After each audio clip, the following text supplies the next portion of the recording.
give people and yourself a basic understanding of lordosis. Then we'll look at the more traditional muscles involved.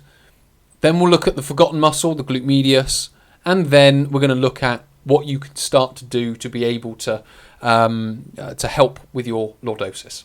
If you would like help straight away with your lordosis, you can click the link below, go straight through to my How to Overcome Lordosis 12-week program, which has written out a plan, a 12-week online plan to be able to overcome lordosis. So it includes stretch program, exercise program, all focused around the muscles that are involved in lordosis and the core, and how to go about not only loosening off the lordotic posture, but also then rebuilding in place the right posture to be able to maintain far beyond the 12 weeks.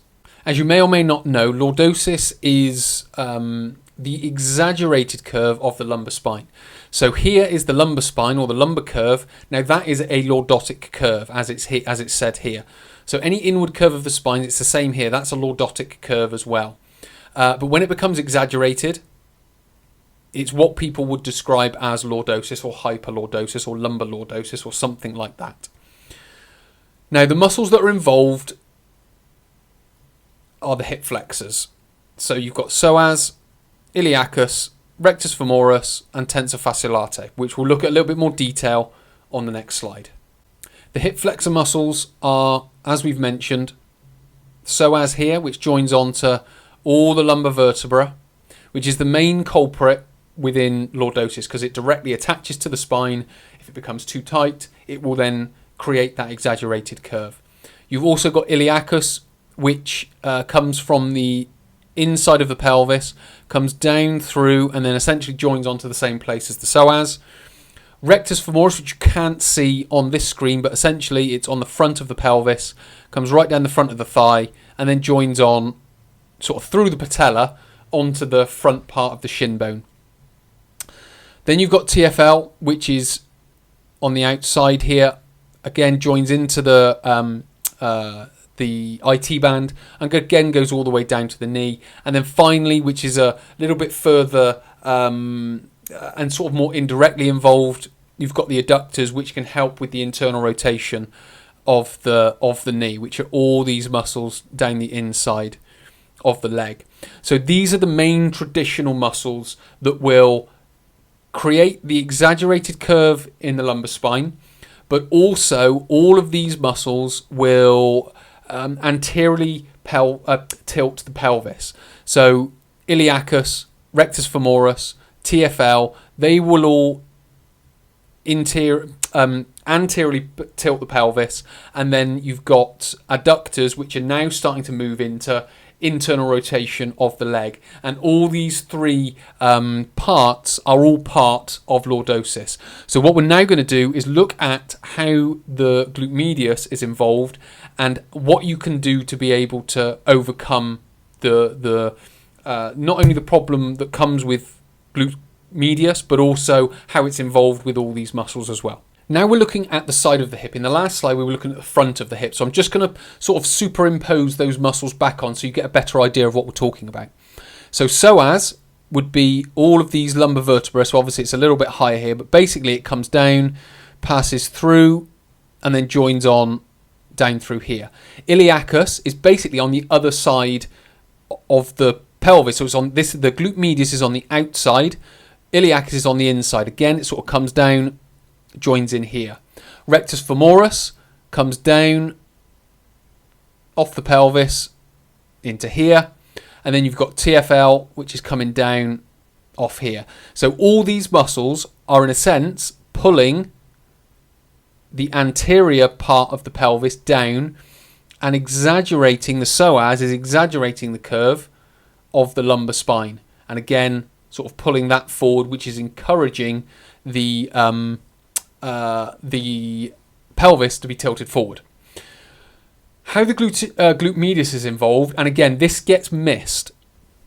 So glute medius is the prime mover for abduction of the hip, which is, if you're looking at it front on and you've got the leg coming down, it lifts the leg out to the side. But what it also does is assists in flexion and medial rotation. So this is two that we've already talked about. So flexion of the hip flexors. So these anterior fibers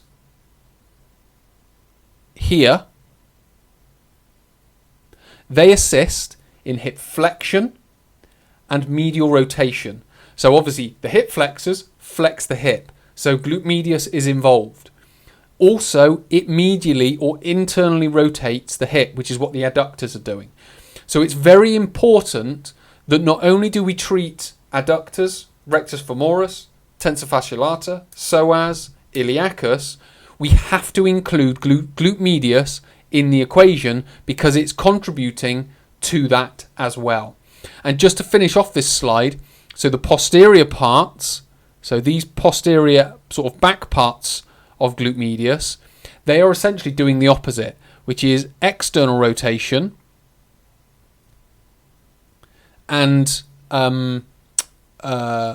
external rotation or lateral flexion of the hip. So that's what we have to understand with regards to glute medius. So what we're going to look at now is what we can start doing to be able to manage this. So we've talked about, and I've talked many times about psoas, rectus femoris, the adductors, so on and so forth. What we're now going to do is talk a little bit more about glute medius. On this slide, we're going to be looking at three very simple points that we can start to do to help manage this glute medius and lordosis. So we've got roll and massage the gluteal group as a whole. So we've got glute medius here, glute minimus here. You've got glute medius that sits over the top of it, and then in some respects you've got glute max again that sits over the top of both of those. So just by massaging and rolling all three of those, you're really going to be getting all three of them, the whole group. What we want to then do is put extra focus on glute medius here, but we want to put even extra specific focus on the anterior fibers, so the front fibers that sort of match and overlap with the TFL, tensor fasciae lata.